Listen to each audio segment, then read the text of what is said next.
Leitura da carta do mês de agosto de 1955, carta número 8 de Joel Goldsmith aos seus alunos, intitulada Pontos Essenciais na Prática do Caminho Infinito. Leitura por César Guidini. Os mestres espirituais dos antigos e modernos pioneiros sacrificaram suas vidas para que pudéssemos ter as verdades que compõem o estado de consciência que nos trouxe onde estamos hoje. A luz que temos é o resultado da luz que desceu através de todos os tempos. Há muitos que não temos como saber, mas há muitos a quem podemos identificar. Lao Tse, Buda, Krishna, Shankara, Bodhidharma, Jesus, João, Paulo, Eckhart, Boehme, Fox e outros místicos do 12º e 17º séculos. E os grandes líderes e reveladores dos anos mais recentes. Nenhum indivíduo deu a luz para o mundo, mas cada um desses grandes profetas espirituais foi um raio de luz contribuindo para a luz inteira, e cada um adicionou ao conhecimento místico do mundo. Com este vasto fundo de sabedoria mística, alguém poderia pensar que toda a Terra estaria livre. É estranho saber que existe um Deus, um poder infinito do bem, e ainda testemunhar as discórdias e desarmonias que ainda existem milhares de anos após essas revelações da verdade. O caminho infinito é um desdobramento moderno da atividade do Espírito de Deus na consciência individual. Uma revelação de que o reino dos céus está na terra, agora, e que o reino de Deus está dentro de você. Esta revelação traz paz, harmonia, cura e suprimento às pessoas de todas as idades. Muito antes dos dias de Jesus, quando o Cristo aparecia na terra em outras formas, muitos receberam essa revelação e aceitaram e foram capacitados a demonstrar a presença e o poder de Deus em sua experiência individual. Em todas as eras, no entanto, apenas alguns se beneficiaram, enquanto a maioria continuou a existir sob a opressão da guerra e da escravidão. Na época em que os ensinamentos de Buda e Krishna eram uma luz para a consciência humana, uma grande e nobre civilização espiritual existia na Índia, mas mesmo naquele período de iluminação, prevaleceram todas as injustiças e crueldades do sistema de castas. As guerras romanas dos Césares ocorreram no mesmo tempo em que o Mestre estava revelando o princípio do amor divino através dos milagres de curar os enfermos, alimentar os pobres e ressuscitar os mortos. Mesmo nos dias de hoje, do cristianismo esclarecido, quando existe nas mentes dos homens um princípio que cura o corpo, aumenta o suprimento e traz harmonia e integridade em nossas vidas individuais, a fome da mente, do corpo e da alma ainda é evidente em todos os sentidos. Isso sempre foi assim. Alguns receberam a luz da consciência espiritual por entrarem em contato com os Lao Tse, Buda ou Jesus, que existiram em todas as eras. Mas a grande massa da humanidade viveu na periferia, desconhecendo totalmente que presente é o meio de salvação com eles e dentro deles. Muitos estudantes da verdade se beneficiaram dessa luz em algum grau ou outro e testemunharam seu ministério de cura, mas ainda não trouxeram para sua experiência individual todos os benefícios que poderiam ser derivados de um despertar mais ativo de sua parte. Por exemplo, com todas as janelas fechadas, você estaria na escuridão, sem o benefício da luz e do calor do sol. Seria tolice fechar seus olhos em meditação e, ao abri-los, esperar que as persianas fossem removidas. Se você quiser remover persianas, é sua função removê-las. É inútil para qualquer aluno do caminho infinito acreditar que existe algum tipo de Deus que opera milagres e que vai ser seu emissário particular, pessoal e muito especial. A sabedoria espiritual revela que a atividade da verdade deve ocorrer na consciência individual e, assim, permanece uma coisa: a responsabilidade individual ou a responsabilidade do indivíduo de reconhecer a verdade, aceitá-la e praticá-la, até que toda a sua vida seja testemunho visível e vivo da verdade e da graça. Em João capítulo 13, de 5 até 34, lemos que o Mestre lavou os pés dos discípulos e deu-lhes um novo mandamento: que vos ameis uns aos outros, assim como eu vos amei. Até hoje, na quinta-feira santa de cada ano, o monarca reinante da Inglaterra comemora esta ocasião lavando os pés dos pobres e dando-lhes comida e moedas como um lembrete de que deve haver um senso de humildade, caridade e amor fraternal na vida de todos os homens. Se você é capaz de ver através desta cerimônia o princípio por trás disso, você encontra uma lição de grande benefício, mas somente se você aceita e pratica. O princípio por trás desse dia sagrado é que, fora de nosso infinito, nós compartilhamos nossa abundância com aqueles que ainda não conhecem a natureza infinita de seu ser individual através de sua cristandade. Onde está a abundância que você deve compartilhar? Deus é o princípio criativo de tudo o que existe. Deus é a fonte de todo bem, e a medida do bem é infinita, e não pode haver limite para a quantidade de bem a ser compartilhada. Para o povo do mundo, isso não significa nada, mas para aqueles de visão espiritual significa: eu e meu Pai somos um. Filho, tu estás sempre comigo e tudo o que eu tenho é teu. Aqueles de visão espiritual devem reconhecer que, como Deus é o princípio criativo de tudo, a criação deve ser infinita. E já que a relação entre Deus e seu Filho é a unidade, você tem uma infinidade por compartilhar. Embora exteriormente possa parecer que você tem apenas $1, no reconhecimento da natureza infinita do seu próprio ser, você pode pegar pelo menos uma moeda e dizer: essa é a evidência visível do meu infinito. Compartilharei o que tenho. Na escala do Espírito, o dinheiro é o mínimo daquilo que temos para dar. Então não precisamos olhar para o bolso para ver quantos dólares nós temos. Não tenho prata nem ouro, mas o que tenho, isso te dou. Atos, capítulo 3, versículo 6. Volte-se para dentro, para a consciência infinita, e veja que perdão, justiça, bondade, liberdade, harmonia e integridade, tudo isso você pode dar muito. Avalie sua riqueza pela realização de sua filiação de Deus.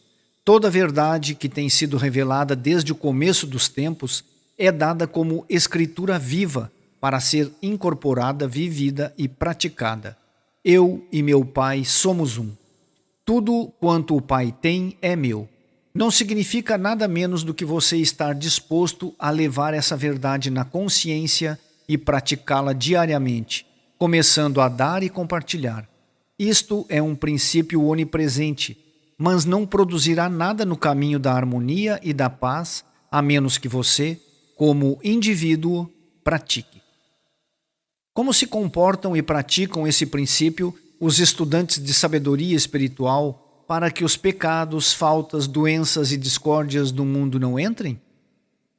O Salmo 91 promete: aquele que habita no abrigo secreto do Altíssimo permanecerá sob a sombra do Todo-Poderoso. O 15º capítulo de João promete: se vós estiverdes em mim e as minhas palavras estiverem em vós, pedireis tudo o que quiserdes e vos será feito. Em ambos os casos, a responsabilidade está em seus ombros. Habitar conscientemente no abrigo secreto do Altíssimo. Permaneça na palavra e deixe a palavra habitar em você. Viver a vida espiritual não é uma questão de mera fé cega dizendo: eu acredito em Deus, então deixo Deus agir. Na vida espiritual, esses princípios devem estar ativamente e conscientemente suportando todos os seus pensamentos. Você deve orar sem cessar. Você deve conhecer a verdade sem cessar. Todo pai ou chefe de família tem uma responsabilidade espiritual para com os membros de sua casa. Claro, isso não envolve viver suas vidas, uma vez que cada um é livre, cada um está em um nível diferente de consciência e cada um responde a diferentes impulsos. Mesmo dentro da mesma família, é inevitável que alguém tome o caminho glorioso da retidão, enquanto o outro deve seguir o caminho descendente do filho pródigo.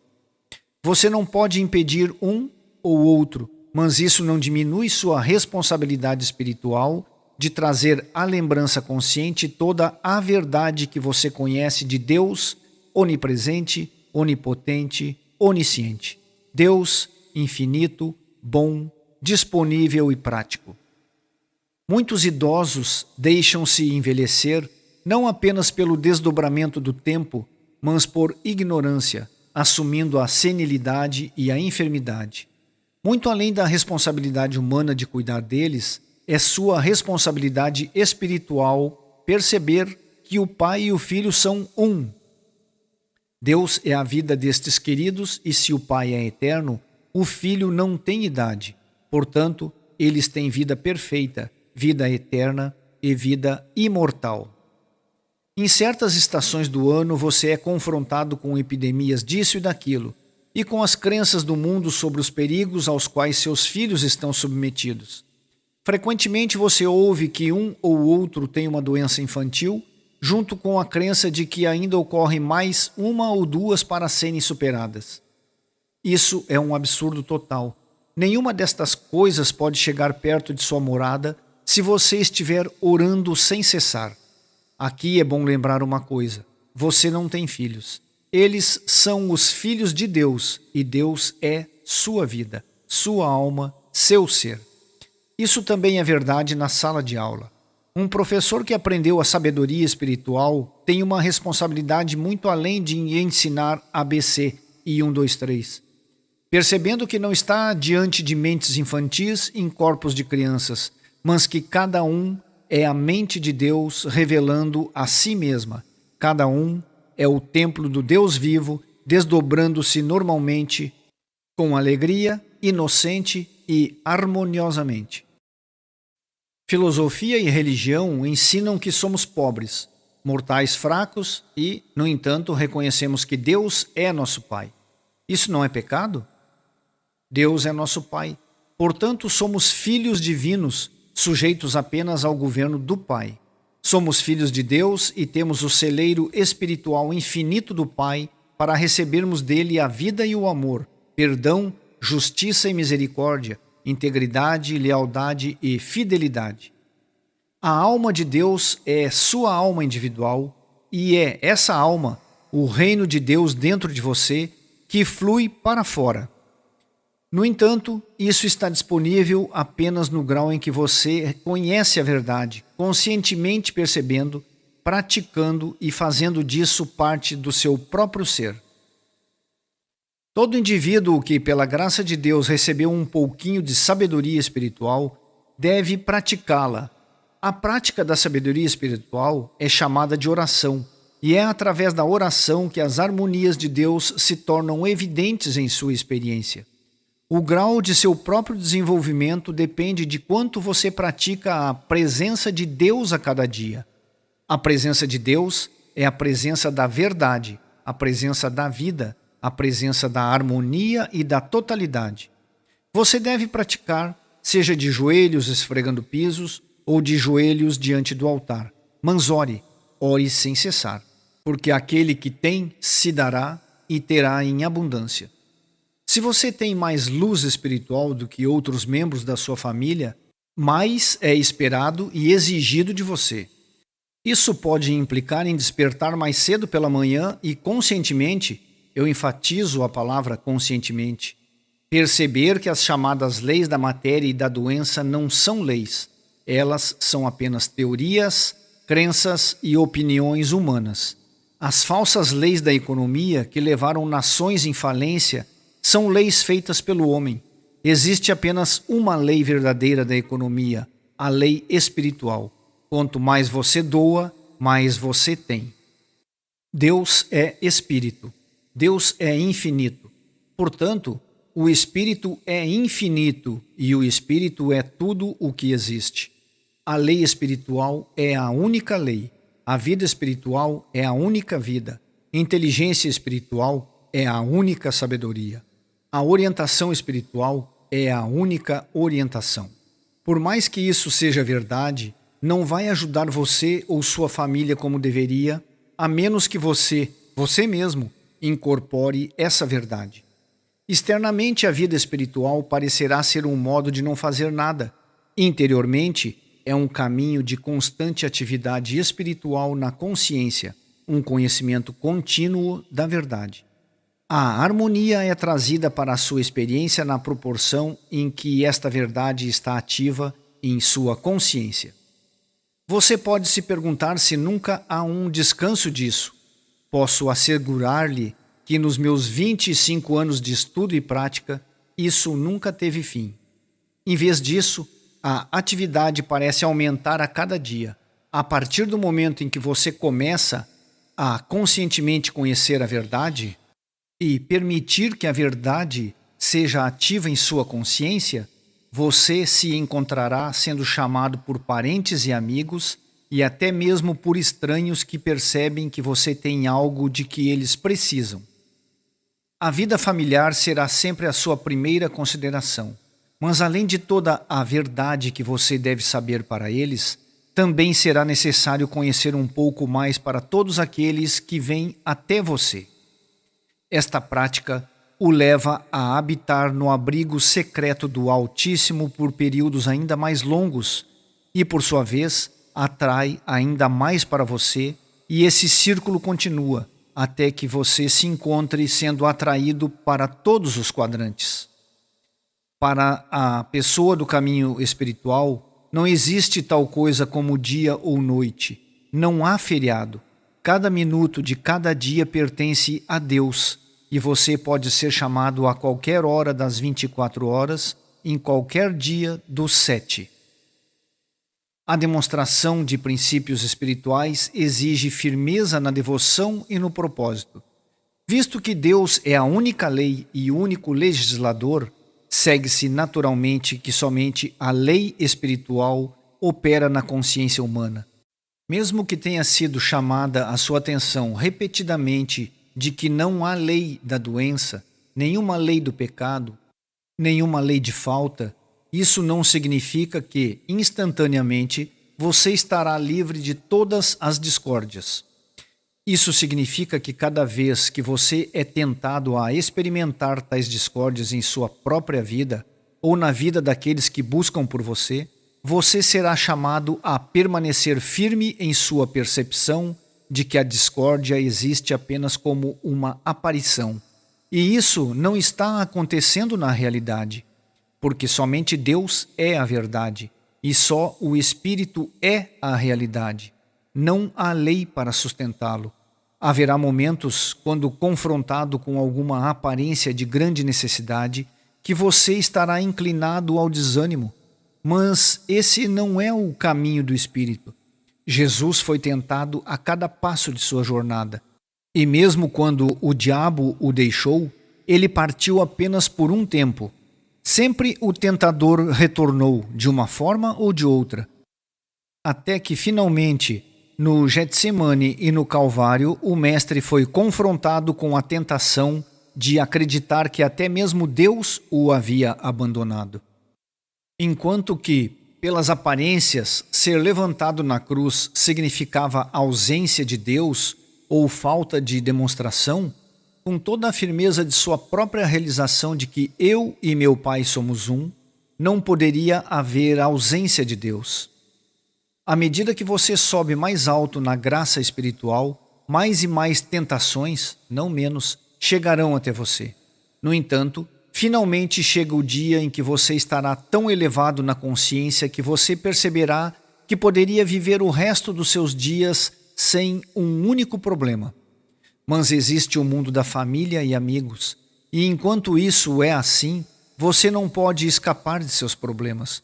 Você pode chegar à consciência da paz, mas ainda assim você será tentado a acreditar que o resto do mundo está no túmulo da existência humana. Levantar-se do túmulo de todas as formas de existência humana é possível, mas é possível apenas em proporção à sua intenção. Se você quisesse explorar um país desconhecido ou fazer $1 milhão, você sabe os sacrifícios que você seria chamado a fazer, porque você conhece os sacrifícios que os outros fizeram para alcançar fama e fortuna. Você quer saúde e suprimento. Você quer paz e alegria. Você quer a vida eterna. Assim você deve sacrificar a preguiça, a indolência, a inércia e a indiferença. Você deve começar a conhecer a verdade hoje. E mais a conheça. Conheça e conheça. Cada dia de não saber a verdade, adia o dia da salvação. No primeiro momento da manhã e continuamente durante o dia, torne-se ciente de toda a verdade espiritual que você puder trazer à lembrança. E conforme você for para os seus deveres, sempre mantenha na consciência alguma verdade espiritual que seja a lei para a sua família e seus assuntos. Verdades maravilhosas são encontradas em todas as escrituras do mundo e ninguém deve ficar sem alguma declaração que possa ser ponderada em pensamentos e aplicada durante todo o dia. À medida que você se torna mais proficiente nesta prática, os erros de sua própria casa são dissipados. E, se você continuar no caminho espiritual, eventualmente chegará o dia em que você terá pacientes e estudantes e você descobrirá que sua responsabilidade se estende além de sua própria casa. Então é que você deve estar disposto a dar a sua vida, e isso significa que você deve estar disposto a dar o seu conforto, seu descanso e seu tempo. Você deve estar disposto a seguir nessa linha 24 horas de cada dia, para que outros recebam a luz que a você foi dada pela graça de Deus. Cada um que recebe alguma medida de luz espiritual deve deixar essa luz brilhar em sua própria vida, em sua casa, em sua comunidade. Ninguém tem o direito de rejeitar isso, e no final ninguém terá a capacidade de evitá-lo. Assim como o farol é para o benefício dos navios que passam, assim vós sois a luz do mundo, para que os que ainda não estão conscientes da sua verdadeira identidade possam ser iluminados em seu caminho. Autocompletude em Deus, encontrando respostas para problemas. A prática da sabedoria espiritual deve ser aplicada a todas as experiências diárias, tanto as maiores quanto as menores. Todos os dias somos confrontados com os chamados problemas, que são apenas tentações para se acreditar em uma personalidade separada de Deus. E como essas tentações vêm levar o pensamento para alguma condição externa, nos encontramos em um dilema. O que devo fazer sobre isso? Como devo proceder? Quando chamados a fazermos algo que excede nossa capacidade financeira, mental ou física, somos imediatamente inclinados a pensar, planejar, esperar e desesperar, e então dizer: não pode ser feito, é impossível. A simples aplicação da sabedoria espiritual é perceber que a resposta está dentro de você, não em sua capacidade mental ou física, mas no Cristo do seu ser. Você é autocompleto em Deus. O reino de Deus, a totalidade de Deus está dentro de você, e você pode voltar-se para dentro para a resposta a todos os problemas. Todos os detalhes da sua vida já estão completos e estabelecidos profundamente no fundo da consciência, e não há nenhum problema assim tão enorme que a resposta não esteja dentro de você. Em vez de se esforçar externamente pela resposta, vá para dentro, com base na sua autocompletude em Deus, e a resposta aparecerá. Você será conduzido, guiado e dirigido. Mesmo se você estiver perdido no deserto, você seria levado à segurança através da sua percepção de que o reino de Deus dentro de você é infinito, íntegro e completo, para sempre fluindo e revelando-se à sua humanidade. Ao continuar a prática da sabedoria espiritual, você aprende a retirar sua dependência de vias externas e logo você descobrirá que é literalmente verdade. Você é autocompleto. Embora a resposta às vezes venha através de alguma pessoa, circunstância ou condição no reino externo, não vem deles, vem das profundezas do seu próprio ser.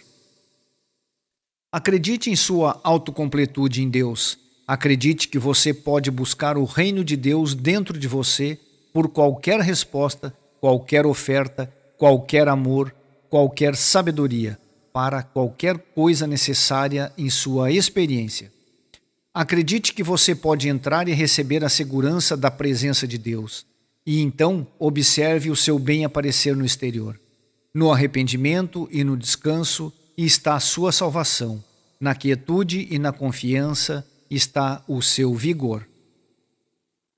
O Autor Divino. As discórdias e desarmonias da experiência humana são causadas pelo estado de mesmerismo que nos liga ao mundo das aparências. Se julgarmos a vida do ponto de vista do que vemos com os 5 sentidos físicos, somos hipnotizados pelo mundo das aparências e estamos, portanto, acorrentados a pessoas, lugares e coisas. Quando nos tornamos deshipnotizados, não julgamos pelas aparências e encontramo-nos em uma situação completamente diferente. Olhando para a vida e para o mundo como parecem ser, quando uma via ou canal de renda ou suprimento nos é repentinamente cortado, podemos nos sentir apreensivos e nos perguntamos de onde virá nossa próxima renda ou suprimento. Mais uma vez olhamos para a nossa ilustração da árvore. Independentemente de quão nua, de folhas e flores, frutas e ramos possa parecer, nossa inteligência superior observa que, no solo, nas raízes, na árvore, a lei está atuando. E no devido tempo, as folhas, as flores e os frutos aparecerão. Isto não é por qualquer virtude da árvore, nem do solo ou das raízes, mas em virtude da infinita lei invisível da vida, que funciona dentro e fora da árvore. Esta lei invisível opera para trazer umidade e minerais, as substâncias da terra para a árvore, e para atrair para ela tudo o que é necessário para o seu desenvolvimento. Vamos fingir que estamos no teatro, e conforme avança a performance, nós ficamos com medo de que o vilão da peça prejudique o herói e a heroína na próxima cena. No entanto, se estamos no teatro, não nos preocupamos com o vilão, já que sabemos que há uma autoridade maior, isto é, o autor da peça, e que o autor e a ideia da peça, na consciência do autor, determinam como o vilão vai agir e o que vai acontecer com o resto do elenco. O vilão, em si mesmo, não pode fazer nada para o herói ou a heroína, nem para a ação da peça, e até os bons personagens não podem ser bons mais do que os personagens malignos podem ser maus. Ao longo da encenação, a influência determinante é a mente do autor. Uma vez que isto fica estabelecido no pensamento, não buscamos nada nos atores a não ser a excelência de sua performance, já que a ideia e enredo da peça é a atividade da mente do autor expressa através dos personagens no palco. Precisamos aprender a adotar esse método de olhar a vida.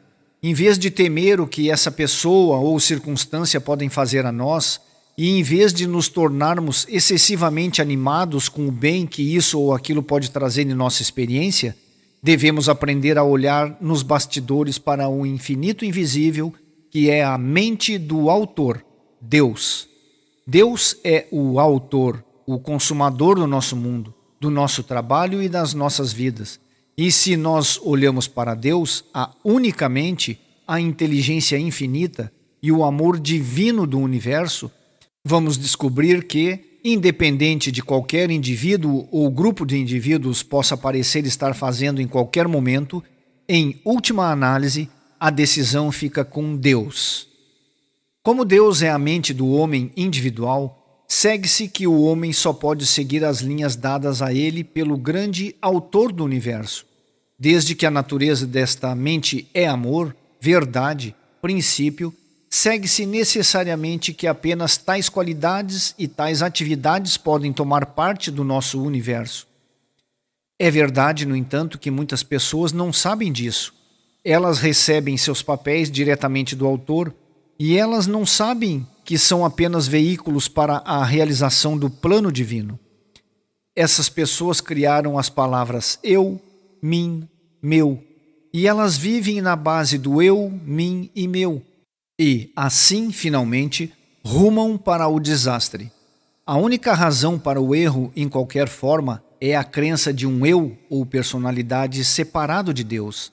Essa falsa sensação de eu, com sua necessidade de suprir, apoiar e manter-se, planejar e fazer por si mesmo, sem ter a sabedoria ou o poder para fazê-lo, produz todas as discórdias e desarmonias. A restauração da harmonia vem com a renúncia a esse falso sentido do eu, através da percepção de que somente Deus é o ser, a única vida, princípio, poder e substância de tudo o que existe. Ninguém pode escrever sua própria parte.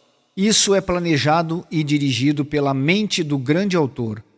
E, conforme nos tornamos obedientes a essa direção, encontramos nossas vidas governadas por Deus, harmoniosamente mantidas e sustentadas.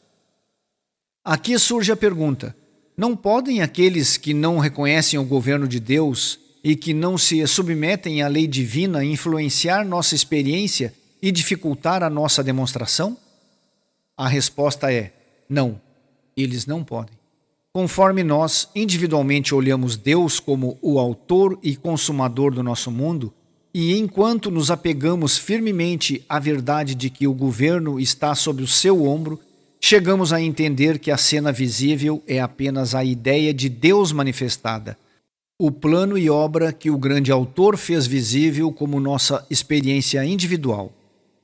Através desta firme participação na verdade, aqueles que tornam-se parte da nossa experiência como família, amigos ou concidadãos, ou são curados e tomam seus lugares normais e naturais em nossas vidas, ou eles são removidos do campo de nossa experiência e não podem mais ter influência sobre a harmonia de nossa existência. Não é possível curar todos os que estão ao alcance do nosso pensamento, pois deve haver uma preparação e uma vontade de cura. O mestre não curou Judas e, eventualmente, ele se destruiu. Mas Judas não causou a morte do mestre, porque ele sobreviveu à experiência. Até mesmo o mestre não pôde impedir as negações de Pedro, mas, neste caso, houve uma cura. Torna-se necessário para nós quebrar a sensação de mesmerismo que nos mantém na crença de que as pessoas ou circunstâncias, em e por si mesmas, têm poder ou jurisdição sobre nossos assuntos. Antes, diante de toda a aparência, nós devemos manter resolutamente a verdade de que apenas o infinito invisível nos governa, controla, suporta, mantém e sustenta. O infinito invisível, agindo como homens e circunstâncias, nos ajuda a desempenharmos o nosso papel no drama da vida. Deus, o infinito invisível, é o princípio criativo deste universo, e este universo mostra a obra de suas mãos. A obra de Deus nos mostra a lei e as ordens divinas, mostra as qualidades amorosas e as atividades espirituais.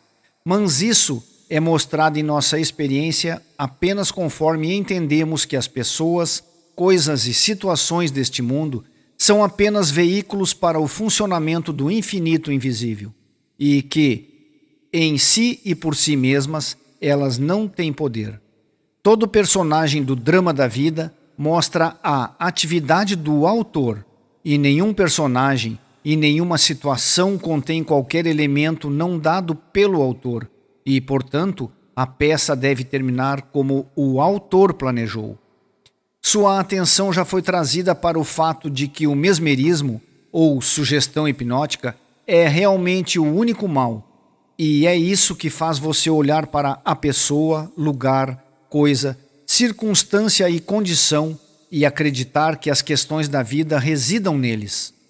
Enquanto que a sabedoria espiritual, a inteligência espiritual e a intuição espiritual fariam você perceber e saber que a pessoa, lugar, coisa, circunstância ou condição não são mais que veículos para o desdobramento e realização do plano divino, assim como foi concebido na mente que é Deus.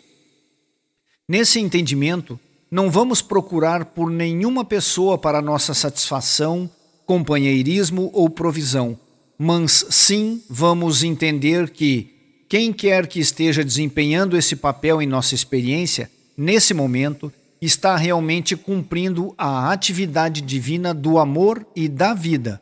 E se, por qualquer razão, este for removido, o autor já forneceu outro agente para essa parte.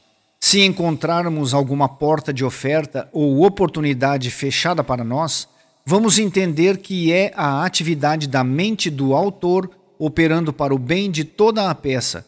Portanto, essa mesma mente fornece outra fonte, outra via ou canal para nós. Quando saímos do mesmerismo do mundo, desfrutamos mais da cena visível, sabendo que, desconhecido para os sentidos e ocultos aos olhos, está o infinito invisível, a fonte divina, o grande arquiteto e autor do universo. Por estranho que pareça, toda pessoa ou experiência desagradável desempenha um papel em nossas vidas, mas isso nós não entendemos até que tenhamos aprendido a não julgar pelas aparências e nem nos tornarmos indevidamente exultantes ou deprimidos pela imagem exterior. Aproveite cada experiência, desfrute do amor da família e dos amigos, aproveite as belezas da natureza, sempre sendo consciente do infinito invisível como a fonte desse bem. Lembrando sempre que é a atividade do infinito invisível que está aparecendo para você como este bem. Quando você encontra experiências de amor e bondade, justiça e benevolência, lembre-se sempre que é a atividade da mente divina que está aparecendo para você como essas experiências. Sempre que você encontrar experiências negativas, lembre-se sempre de que elas podem existir apenas na crença de que o poder está na pessoa ou circunstância. Conforme você corrige esta crença dentro de você e compreende que nenhum indivíduo, nenhuma circunstância e nenhuma condição tem esse poder sobre você, nessa proporção você se livra da discórdia e permanece em harmonia. Quando o mestre parou diante de Pilatos e este lhe perguntou: "Não sabes que eu tenho poder para te crucificar e poder para te libertar?" A resposta foi: "Tu não terias poder algum contra mim se não te fosse dado de cima." Este foi o reconhecimento do mestre de que o poder não está no homem, mas em Deus. Sempre que essas experiências de desarmonia e discórdia aparecem, torna-se necessário saber que somente as linhas escritas pelo grande autor têm poder, e que quaisquer linhas ou partes ou ações não colocadas lá pelo grande autor não são poder, não têm meios de manter-se ou sustentar-se e não pode ter efeito sobre a sua experiência. Sempre que estiver diante de Pilatos, lembre-se sempre de que existe apenas um eu, Deus, e somente a atividade de Deus pode ser trazida para a sua experiência em usufruto. Nenhuma alegação de um eu separado de Deus pode se manter, fazer qualquer coisa, ser qualquer coisa ou causar qualquer coisa. Nem pode haver qualquer efeito de qualquer eu diferente daquele eu que é Deus. Sua confiança no governo espiritual é a percepção de que o infinito invisível é a fonte de toda a harmonia, de todo o bem, onipresente, onipotente, onisciente. Qualquer coisa ou qualquer pessoa que alega existir em virtude de um eu ou ego separado de Deus não é poder, não é presença, não é realidade, não é causa e, portanto, não pode produzir efeito. Tudo o que acontece em sua experiência é para a revelação de Deus, e é Deus revelando suas harmonias, seus poderes, suas belezas e sua plenitude. Por isso, não se preocupe com qualquer coisa ou qualquer resultado. Não é seu entendimento, seu poder ou a sua sabedoria que são necessários, mas o conhecimento de que todo o efeito é a capacidade de Deus, responsabilidade de Deus, o governo de Deus e a graça de Deus. Você pode duvidar disso? Liberdade pela graça. Até agora estivemos preocupados com a liberdade humana, isto é, liberdade da fala, liberdade de imprensa, liberdade de religião, liberdade econômica, liberdade corporal. Eu falo agora da liberdade espiritual. O que é liberdade? Liberdade é vida vivendo em si. Liberdade é alegria e paz. Liberdade é a canção da alma, o sonho do sonhador. Liberdade é ser. O homem cujo ser está em Cristo é livre. Eu sou livre e você é livre, mas não enquanto estamos ligados à roda do pensamento humano, não enquanto estamos em obediência ao governo da alma feita pelo homem. A liberdade não é uma condição do governo. A liberdade é uma condição da alma. Homens acorrentados foram livres. Homens foram livres sob a escravidão e a opressão. Homens prosperaram em períodos de depressão e pânico. Os homens sobreviveram à guerra, inundação e fome. Quando a alma do homem é livre, ela o leva através dos mares vermelhos e dos desertos das experiências para a terra prometida da paz espiritual. Quando nos voltamos para o reino do nosso eu interior, encontramos o reino do poder divino no mundo exterior. Ao buscarmos a paz interior, encontramos harmonia exterior. Quando encontramos a liberdade da alma, experimentamos a liberdade da graça. O que nos impede de viver no mais alto reino da harmonia, saúde e abundância? O que nos impede de desfrutar de todo o bem que pode ser encontrado na terra? Existe algum poder decretando e reforçando a pobreza, a doença e a morte? Existe alguma lei de falta e limitação nos ligando à roda da escravidão, trabalho duro e julgamento? Se sim, de onde eles emanam? O mundo sempre buscou liberdade, paz e abundância, mas essa busca tem sido principalmente na atividade febril da mente humana, na energia cansativa do cérebro atormentado pelo pensamento. A mente humana, falsamente educada através dos séculos, contém em si mesma todos os medos e fracassos da raça humana. Toda a angústia da paixão, ganância, luxúria, ambição, medo e dominação são encontrados no pensamento humano, e há uma corrida por posses sem lei e aquisições vorazes. O resultado não é a liberdade, mas a escravidão aos sentidos. Se, de repente, alguém se decidisse se retirar dessa luta pela liberdade através do pensamento mortal, não seria por algum poder invisível e desconhecido, revelando-se ao pensamento humano, se desdobrando e concedendo a infinita abundância e presente daquele pão que vem do céu, satisfazendo todas as necessidades mentais, físicas e financeiras? Com a limitação do pensamento mortal removida, não pode o homem encontrar a visão ampliada do ser destemido e irrestrito à liberdade da raça humana? Onde, se não no reino desta compreensão maior, pode o homem encontrar a infinitude do seu bem? Onde, senão na ampla consciência do seu ser imortal, pode o indivíduo saciar sua sede com a água que acaba para sempre com a sede de água que não satisfaz? Onde, senão no reino de sua nova consciência, pode ser encontrada a carne que acaba com a fome dos desejos insatisfeitos e liberta a mente da influência vertiginosa dos sentidos? A liberdade é uma qualidade de pensamento e condição experimentada somente quando o apego pelo reino manifesto é rompido. Acima e além da atração do sentido mortal está a vida divina, onde se entra na herança da liberdade.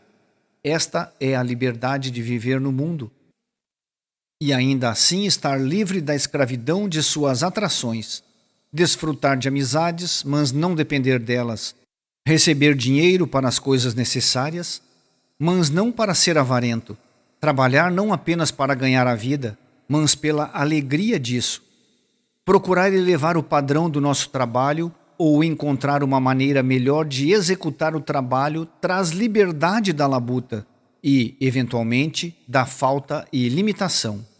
Amar nossas famílias e não desanimar por suas falhas ou se orgulhar demais por suas conquistas, se afastar do mundo e observe suas idas e vindas, seus sucessos e fracassos, seus amores e ódios, e não ser afetado ou envolvido. Isso é liberdade.